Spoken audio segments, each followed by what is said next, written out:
আসসালামু আলাইকুম। শুরুতে আজকের পর্বে সবাইকে স্বাগত জানাচ্ছি। আজকের পর্বে আমরা দেখব কিভাবে জ্যাম্প সফটওয়্যার ইনস্টল করে সেটআপ করতে হয় এবং ওয়ার্ডপ্রেস ইনস্টল করতে হয়। তো জ্যাম্প সফটওয়্যার ইনস্টল করার জন্য আমরা কি করব, এখানে গিয়ে সার্চ বারে টাইপ করব XAMPP জ্যাম্প 64 বিট লিখে এন্টার প্রেস করলাম। তারপর এই যে সর্বপ্রথম যে লিংকটা www.apache-friends.com এটাতে ক্লিক করব। তো এটাতে আসার জন্য আমাদেরকে জ্যাম্প 64 বিট ডাউনলোড লিখে সার্চ করতে হবে। আর আমি আপনাদেরকে এই লিংকটি আমার ভিডিও ডেসক্রিপশনে দিয়ে দিব। আপনারা সরাসরি এখানে ক্লিক করলে তার ইন্টারফেসে চলে যেতে পারবেন। তো এখানে ক্লিক করলাম। তো আপনারা লিংকে ক্লিক করলে ঠিক সেম ইন্টারফেসটি দেখতে পাবেন। এবার এখান থেকে আমাদেরকে জ্যাম্প সফটওয়্যারটাকে ডাউনলোড করে নিতে হবে। আর জ্যাম্প সফটওয়্যারটাকে ডাউনলোড করার জন্য আমরা এখান থেকে এই যে download 64 bit download 64 bit download 64 bit এখানে জ্যাম্পের কিছু ভার্সন আছে। এই যে XAMPP PHP version 7.4 PHP 8.0 PHP 8.1। তবে সবার উদ্দেশ্যে সবচেয়ে বড় যে ইম্পর্টেন্ট বিষয়টা বলবো সেটা হচ্ছে আপনারা সবাই নিজেদের পিসিটাকে 64 বিটে রূপান্তর করে নিতে হবে এই জ্যাম্প সফটওয়্যারটি ডাউনলোড করার আগে। অর্থাৎ নিজে যদি উইন্ডোজ সেটআপ করতে পারেন তো ভালো, আর যদি না পারেন তাহলে সেটআপ করার জন্য সেল সার্ভিসের দোকানে গিয়ে নিজেদের পিসিটাকে 64 বিট করে নিন। কারণ আপনারা এই সম্পূর্ণ প্র্যাকটিসের জন্য এই লোকাল হোস্টের প্রয়োজন পড়বে, এবং এর জন্য যদি নতুন করে আপনারা পিসিটাকে 64 বিট রূপান্তর করে নেন তাহলে পিসির পারফরমেন্সগুলো অনেক ভালো পাবেন। আর এই কাজটি করার জন্য অবশ্যই আপনার পিসিটাকে 64 বিট করে নিতে হবে। এই যে দেখেন এখানে ওরা বলেই দিয়েছে ডাউনলোড 64 বিট। যদি আপনার পিসি উইন্ডোজ 7-8 হয় তাও কোনো প্রবলেম হবে না যদি 64 বিট থাকে। আর 9-10 তো 64 বিট অলরেডি থাকবেই। তো আপনারা জ্যাম্প সফটওয়্যারটাকে ডাউনলোড দেওয়ার আগে অবশ্যই আপনার উইন্ডোজটাকে 64 বিটে রূপান্তর করে নেবেন। এবার আমাদেরকে যেটা করতে হবে এই জ্যাম্প সফটওয়্যারটাকে ডাউনলোড করতে হবে। তো এটাকে ডাউনলোড করার জন্য আমরা এই ভার্সনটাকে নিয়ে কাজ করে চলেন। তো আমি এখানে ক্লিক করলাম। তো ক্লিক করার পর দেখেন এখানে ডাউনলোড হচ্ছে। তো আমি কি করলাম, এটাকে ডাউনলোড না করে পজ করে দিলাম বা ক্যান্সেল করে দিলাম, কারণ এই ভার্সনটি অলরেডি আমার পিসিতে ডাউনলোড করাই আছে, তাই আমি আর এটাকে ডাউনলোড করছি না। তো আর একটা কথা বলে রাখি, সেটা হচ্ছে লোকাল হোস্টে কাজ করার সময় কিন্তু কোনো ইন্টারনেট কানেকশন লাগবে না। ইন্টারনেট কানেকশন ছাড়াই লোকাল হোস্টে প্র্যাকটিস করতে পারবেন। শুধুমাত্র এই সফটওয়্যারটাকে ডাউনলোড দেওয়ার সময় ইন্টারনেট কানেকশন লাগবে, বাকি সময় আর লাগবে না।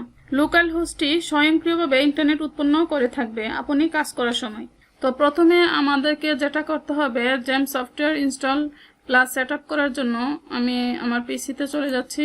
এখানে গিয়ে ডাউনলোড, এই যে দেখেন আমার এখানে জ্যাম্প উইন্ডোজ 64 বিট 7.2 এই ভার্সন এখানে ডাউনলোড করা আছে। তো আপনারা ডাউনলোড করার পর ঠিক এইরকম ফোল্ডারটি দেখতে পাবেন। দেন এটাতে ডাবল ক্লিক করলাম। দেন আমরা এখানে কি করব, do you want to allow this app to make change to your device, ইয়েসে ক্লিক করলাম।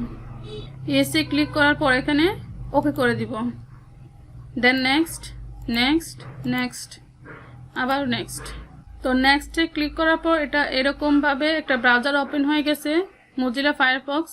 তো এটাকে ক্লোজ করে দিবেন, দিয়ে এখানে আবার নেক্সট করে দিবেন। Welcome to XAMPP. তো এটা ইনস্টলেশন হচ্ছে। একটা বিষয় মাথায় রাখতে হবে এই বিষয়ে, সেটা হচ্ছে কেউ একবার সেট আপ করার পর দ্বিতীয়বার আবারও যায় জ্যাম্প সেট আপ করার জন্য। এই ভুলটা কখনোই করবেন না। আপনারা এই জ্যাম্প সফটওয়্যারটি একবারই সেট আপ করে নেবেন আপনার পিসিতে। দ্বিতীয়বার করতে গেলে এই সব কিছু ডিলিট করে দিয়ে দেন নতুন করে করতে হবে। তো বিভিন্ন ঝামেলা ফেস করতে পারেন। তো এটা ইনস্টলেশন করার জন্য অনেকটা সময় নেই। তো এর পাশাপাশি আমরা এখন যে কাজটা করব সেটা হচ্ছে আমরা আমাদের ব্রাউজারে গিয়ে ওয়ার্ডপ্রেসটাকে ডাউনলোড করব। তো ওয়ার্ডপ্রেসটাকে ডাউনলোড করার জন্য এখানে লিখব wordpress.org।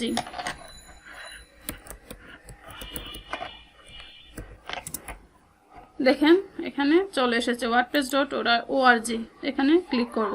এখানে আসার পর এই যে wordpress.org এটাকে ওপেন করবেন। তো এই লিঙ্কটিও আমি ভিডিও ডেসক্রিপশনে দিয়ে দিব, আপনারা সরাসরি এই ইন্টারফেসে চলে যাবেন। এই ওয়েবসাইটটি হচ্ছে ওয়ার্ডপ্রেসের অফিসিয়াল ওয়েবসাইট। এখানে এসে একটু নিচের দিকে আসবেন, এসে এই যে ডাউনলোড ওয়ার্ডপ্রেস 5.9.3 এটাতে ক্লিক করবেন। Hurray, you are on way with the latest WordPress. তো আমি এটাকেও ক্যান্সেল করে দিচ্ছি, কারণ অলরেডি আমার এখানে ওয়ার্ডপ্রেস ইনস্টল করাই আছে। এই যে দেখেন ওয়ার্ডপ্রেস 5.4। এবার আসেন আমরা দেখে আসি আমাদের জ্যাম্প সফটওয়্যারটি কতটুকু ইনস্টল হয়েছে। তো আমরা এখানে দেখতে পাচ্ছি আমাদের এখানে জ্যাম্প সফটওয়্যারটি পরিপূর্ণ ইনস্টল হয়ে গেছে। দেন আমরা এখানে ফিনিশ করে দিব, দেন সেভে ক্লিক করার পর আমরা এখানে দেখতে পাচ্ছি জ্যাম্প সফটওয়্যারটি কিন্তু অলরেডি ওপেন হয়ে গেল। তো এর লোকেশন কোথায় আমরা সেটাও দেখে আসব। তবে প্রথম কথা হচ্ছে এই জ্যাম্প সফটওয়্যার দিয়ে যদি আমরা কোনো কাজ করতে চাই তাহলে আমাদেরকে অবশ্যই এই যে অ্যাপাচি এন্ড মাইস্কুল এই দুইটাকে স্টার্ট করে নিতে হবে। তো স্টার্ট করার জন্য এখানে ক্লিক করলাম। তো স্টার্টে ক্লিক করার পর দেখেন অ্যাপাচির ব্যাকগ্রাউন্ড গ্রিন হয়ে গেছে। এবার এটাকেও স্টার্ট করে দিলাম, এটারও নিচের ব্যাকগ্রাউন্ড গ্রিন হয়ে আছে। এখন আমাদের জ্যাম্পটি পরিপূর্ণ অ্যাক্টিভ আছে। একটা ভুল অনেকেই করে থাকে, সেটা হচ্ছে তারা কাজ করার আগে এখানে এসে অ্যাপাচি এবং মাইস্কুলটাকে স্টার্ট না করে তারা বিভিন্ন রকম কাজগুলো করা শুরু করে। আমি সবার উদ্দেশ্য বলছি, আপনারা যদি লোকাল হোস্টে কাজ করেন তাহলে এই জ্যাম্পই হচ্ছে আপনাদের প্রাণ, এবং আপনারা যদি প্রতিবার কাজ করার আগে জ্যাম্পে ঢুকে অ্যাপাচি এবং মাইস্কুলটাকে স্টার্ট না করে দেন তাহলে কিন্তু কোনো কাজ করতে পারবেন না, সমস্ত কাজ এরর শো করবে। ঠিক আছে? তো এবার আসেন আমি এটাকে স্টপ করে দিচ্ছি। স্টপ করে দিয়ে আমি এখান থেকে ক্লোজ করে দিচ্ছি। তাহলে এই জ্যাম্প কোথায় গেল? এখানে দেখেন এখানে শো করছে না। আমরা বাই ডিফল্ট যদি কোনো সফটওয়্যার বা অ্যাপস ইনস্টল করি তাহলে এখানে শো করে, তো এটা এখানেও নেই। তাহলে এটাকে আমরা কোথায় খুঁজে পাবো? আমরা কোথায় চলে যাব? দিস পিসিতে গিয়ে আমরা যাব হচ্ছে ড্রাইভ সিএ গেলে আমরা এখানে দেখতে পাবো এই যে জ্যাম্প নামে একটি ফোল্ডার, এটাকে ওপেন করব। ওপেন করার পর আমরা একটু নিচের দিকে যাব। নিচের দিকে যাওয়ার পর আমরা এই যে এখানে দেখতে পাচ্ছি জ্যাম্প ড্যাশ কন্ট্রোল, এটাকে ওপেন করব। দেখছেন এখানে ওপেন করার পর আমরা ঠিক আগের ইন্টারফেসে চলে এসেছি। তো আমি হয়তোবা এটাকে স্টপ না করে দিয়ে ক্লোজ বাটনে ক্লিক করে দিয়েছিলাম, তাই এখানে গ্রিন দেখাচ্ছে। তো আপনারা এটাকে স্টপ করে দিয়ে অফ করে দিবেন। তো আমরা এটা অপশনটি কোথায় থেকে পেয়েছি? লোকাল ড্রাইভ সিতে এসে আমরা ক্লিক করে এখানে একটা জ্যাম্প নামে ফোল্ডার পেয়েছি। দেন এটাকে ওপেন করে একটু নিচের দিকে এসে এই যে জ্যাম্প কন্ট্রোল এখানে ডাবল ক্লিক করলে এটা ওপেন হয়ে যাবে। দেন স্টার্ট করে দিয়ে এটাকে অন করে দিব। অবশ্যই আপনারা কি করবেন, কাজ করার আগে এখানে এসে এটাকে অন করে দিবেন, অর্থাৎ স্টার্ট করে দিবেন। আপনারা কাজ করার আগে অবশ্যই এখানে এসে চেক করবেন অ্যাপাচি এবং মাইস্কুল স্টার্ট আছে কিনা। তো আপাতত এটা স্টার্ট থাক, যেহেতু আমি এখন কাজ করব। এটা যেহেতু স্টার্ট আছে আমি এখন কাজ করব, তো আপাতত আমার কিন্তু এখন ইন্টারনেট থাকা জরুরি না। সেটআপের সময়ও ইন্টারনেট প্রয়োজন হয়নি। আমরা যদি লোকাল হোস্টে কাজ করি তাহলে আমাদের ইন্টারনেট লাগবে না কাজ করার সময়। এখন আমরা যেটা করব সেটা হচ্ছে সি ড্রাইভে গিয়ে জ্যাম্প ফোল্ডারে গিয়ে এখানে একটা ফোল্ডার আছে, সেটা হচ্ছে htdocs। এই যে htdocs এটাতে ক্লিক করব। এখানে ক্লিক করার পর একটা প্রজেক্ট ফোল্ডার আমাদেরকে ক্রিয়েট করতে হবে এই htdocs এর ভিতরে। সর্বপ্রথম আমাদের এখানে কি করতে হবে, একটা প্রজেক্ট ফোল্ডার ক্রিয়েট করতে হবে। তো আমি এখানে নিউতে গিয়ে ফোল্ডার নেম ক্রিয়েট করে দিচ্ছি। তো আমি এখানে ফোল্ডার নেম দিয়ে দিলাম ওয়েবলগ। দেখেন ওয়েবলগ নামে একটি ফোল্ডার ক্রিয়েট করেছি। তো আমি আসলে যেটা বলবো সেটা হচ্ছে অনেকে এই প্রজেক্ট ফোল্ডার কথাটি বুঝে না। আসলে এই প্রজেক্ট ফোল্ডার বলতে আমি যে সাইটটি তৈরি করব সেই সাইটের নাম। যেমন আমরা লাইভ সার্ভারে বিভিন্ন নাম থাকে না, healthcareeffective.com, ঠিক ওই রকমই একটা প্রজেক্ট ফোল্ডারের নাম হচ্ছে weblog.com। সেজন্য আমি এখানে ওয়েবলগ দিয়েছি। আর এটাকেই বলে লাইভ সার্ভারের যে ডোমেইন নেম, সেই ডোমেইন নেমটাকে এখানে বলে প্রজেক্ট ফোল্ডার। ঠিক আছে? এটা কোথায় ক্রিয়েট করেছি? এই যে htdocs এর ভিতরে। দেন এটাকে ওপেন করলাম। এখন ওপেন করার পর দেখেন এখানে কিছুই নেই। আসলে এখানে কিছু থাকা জরুরি। এখানে থাকবে আমাদের ওয়ার্ডপ্রেস। তো আমাদের ওয়ার্ডপ্রেসটি কোথায় আছে, যেটা আমরা ডাউনলোড দিয়েছিলাম? এই যে ওয়ার্ডপ্রেস। আপনারা ডাউনলোড দিলেও এরকম একটি জিপ ফাইল পাবেন। এটা হচ্ছে ওয়ার্ডপ্রেসের সফটওয়্যার। এখান থেকে এটাকে কপি করে দেন আমরা চলে যাব কোথায়? htdocs এর ভিতরে থাকা আমাদের প্রজেক্ট ফোল্ডার এটা থেকে এটাকে ওপেন করে এখানে পেস্ট করে দিব। তো আমরা এটা কোথায় পেস্ট করেছি? এই যে htdocs এর ভিতরে থাকা প্রজেক্ট ফোল্ডারের ভিতরে। দেন এটাকে এখন আমাদেরকে আনজিপ করে নিতে হবে। তো আনজিপ করার জন্য রাইট বাটনে ক্লিক করে এই যে extract all-এ ক্লিক করব। দেন extract। তো দেখেন এটাকে আনজিপ করার পর এখানে একটি ফোল্ডার হয়েছে। তো এবার আমরা এই জিপেলটাকে ডিলিট করে দিব। এখন এই ফোল্ডারটাকে ওপেন করব। ওপেন করার পর দেখেন আরেকটা ফোল্ডার পেয়েছি ওয়ার্ডপ্রেস, এটাকেও ওপেন করব। ওপেন করার পর এখানে বেশ কিছু কন্টেন্ট আছে। এই সবগুলা কন্টেন্টকে কপি করে আমরা কোথায় যাব? এই যে পেছনে ওয়েব ব্লগ, এটাতে চলে যাব। এটাতে চলে যাওয়ার পর আমরা এই যে এটাতে যখন ক্লিক করেছি তখন আমরা ওয়ার্ডপ্রেস এই ফোল্ডারটি পেয়েছিলাম। ওয়েব ব্লগে আসার পর এখানে এটাকে পেস্ট করে দিব। ওকে, তো পেস্ট করার পর এই যে ওয়ার্ডপ্রেস ফোল্ডারটি, এবার দেখেন এটা কিন্তু ব্ল্যাঙ্ক আছে, কিছুই নেই। তো আমরা এটাকে কি করব? এখান থেকে ডিলিট করে দিব। তো এখন কথা হলো আমাদের জ্যাম্প সফটওয়্যারটাকেও ইনস্টল করলাম, আবার ওয়ার্ডপ্রেসটাকেও এখানে রাখলাম জ্যাম্পের ভিতরে। তাহলে ওয়ার্ডপ্রেস কিভাবে ইনস্টল দিব? তো চলুন দেখি কিভাবে ওয়ার্ডপ্রেস ইনস্টল করে এবং ওয়ার্ডপ্রেস ড্যাশবোর্ডে কিভাবে যাওয়া যায়। তো ওয়ার্ডপ্রেস ইনস্টল করার জন্য আমাদেরকে যেটা করতে হবে, আবার গুগল ব্রাউজারে যাব। দেন এখানে আমাদেরকে প্রথমে একটি ডাটাবেস ক্রিয়েট করতে হবে। এই ডাটাবেসটা কি আসলে? এখানে এই যে ডাটাবেসটা হচ্ছে তথ্য উপাত্তের পাত্র, অর্থাৎ এটি এমন একটি ফোল্ডার যেখানে আমাদের কন্টেন্টগুলোকে রাখবো। এই যে ওয়ার্ডপ্রেসটাকে ইনস্টল করেছি, এই ওয়ার্ডপ্রেসটাকে এই ডাটাবেসের মধ্যে রাখতে হবে বা ডাটাবেসের সাথে কানেক্ট করতে হবে। তো প্রথমে আমাদেরকে ডাটাবেসের সাথে কানেক্ট করতে হবে, দেন ওয়ার্ডপ্রেসকে ইনস্টল করতে হবে। তো এখন যেটা করব, আমরা গুগল ক্রোমে গিয়ে এখানে লিখব লোকালহোস্ট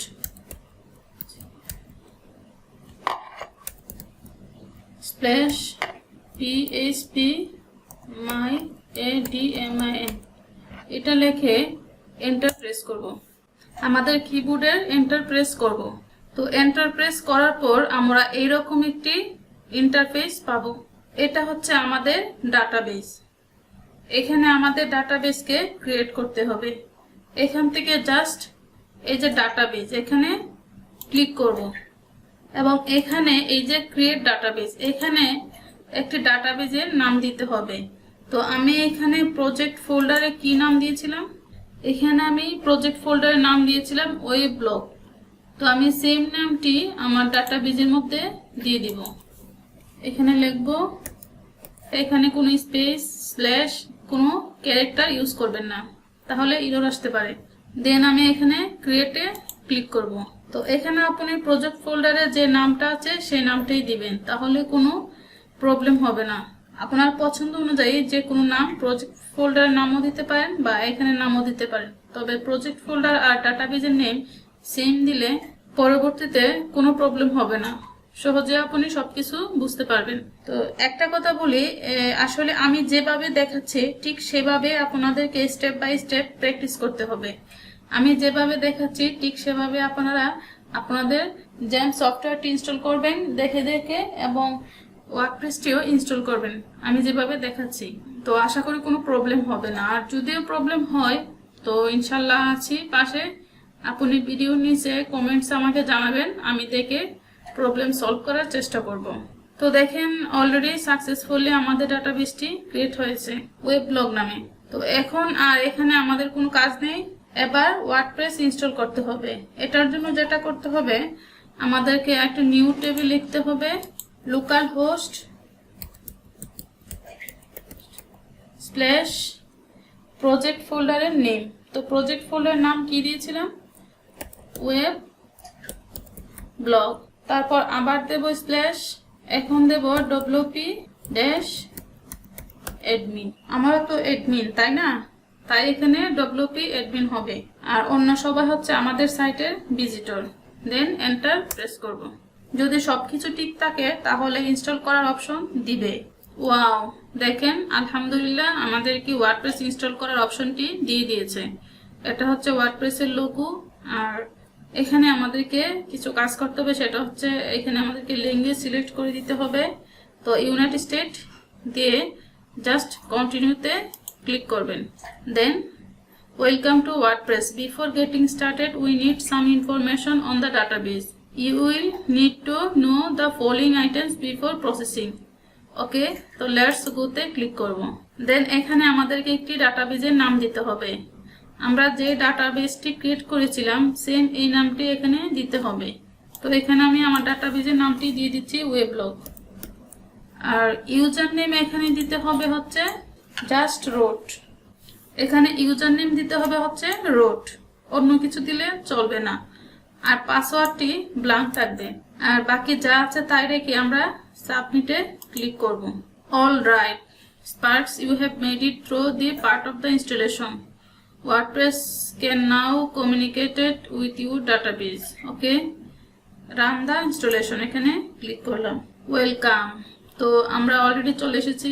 তো এখানে আমাদের কিছু ইনফরমেশন দিতে হবে। সাইট নেম, আমরা কিসের উপর ভিত্তি করে ওয়ার্ডপ্রেস ওয়েবসাইটটি ক্রিয়েট করছি তার নামটি এখানে দিতে হবে। তো আমি এখানে আমাদের সাইটটা যেহেতু এডুকেশন, তো আমি এখানে এডুকেশন দিয়ে দিচ্ছি, এডুকেশন। ইউজার নেম দিব অ্যাডমিন, আপাতত আমরা অ্যাডমিনই দিয়ে দিচ্ছি, যা ইচ্ছা তাই দেওয়া যাবে। তো এটা যদি আমাদের ইম্পর্টেন্ট কোনো ওয়েবসাইট হতো তাহলে এখানে একটা স্ট্রং পাসওয়ার্ড দিতাম। তো এটা যেহেতু আমাদের প্র্যাকটিস পারপাস, তো এখানে আমি জাস্ট অ্যাডমিন দিয়ে দিচ্ছি। তো দেখেন এখানে বলছে ভেরি উইক, নো প্রবলেম, কোনো সমস্যা নেই, আমরা এটাই দিয়ে দিচ্ছি। দেন কনফার্ম পাসওয়ার্ডে ক্লিক করব। দেন এখানে একটা ইমেল দিয়ে দিচ্ছি। ওকে, দেন ইনস্টল ওয়ার্ডপ্রেসে ক্লিক করলাম। ওয়াও, দেখেন success, WordPress has been installed, thank you and enjoy. তো আমরা লগ ইন করে নিচ্ছি। ওকে, এই যে চলে আসলাম আমাদের ওয়ার্ডপ্রেস ড্যাশবোর্ডে। আলহামদুলিল্লাহ, সবাইকে অভিনন্দন জানাচ্ছি। এটা হচ্ছে আমাদের তৈরি করা প্রথম ওয়ার্ডপ্রেস ওয়েবসাইট। এই ওয়েবসাইটের কিন্তু একটা ভিউ আছে চমৎকার। আপনি যদি এখানে এই যে ভিজিট সাইট এখানে ক্লিক করেন তাহলে দেখতে পারবেন আমাদের প্রথম ওয়েবসাইটটি। এই দেখেন কত সুন্দর একটি simple website. Hello world, welcome to WordPress, this is your first post, edit or delete it, then start writing. এই হচ্ছে আমাদের প্রথম ওয়ার্ডপ্রেস ওয়েবসাইট। তো আমি আবার একটু বলে দিচ্ছি, আমরা এই ড্যাশবোর্ডে কিভাবে আসব। ধরুন সবকিছু কেটে দিলাম, এখন আমরা এই ড্যাশবোর্ডে কিভাবে আসব। আমরা প্রথমে কি করব, এটাকে এই অ্যাপাচি এবং মাইস্কুলটাকে স্টার্ট করে দিব। দেন এখানে লিখব LOCAL local host slash project name slash WP। এই দেখতে পাচ্ছেন আমরা ওয়ার্ডপ্রেস ড্যাশবোর্ডে আবারও চলে এসেছি। জাস্ট এই লিঙ্কটা লিখে, এই কথাটা লিখে আপনারা ইন্টারফেস দিবেন, দেন এখানে চলে আসবেন। তো আশা করি আপনারা বুঝতে পেরেছেন। তো এই ছিল আমার আজকের ক্লাস। তো এই ক্লাসটি যদি ভালো লাগে তাহলে অবশ্যই লাইক, কমেন্টস এবং সাবস্ক্রাইব করতে ভুলবেন না। ভালো থাকেন, আল্লাহ হাফেজ।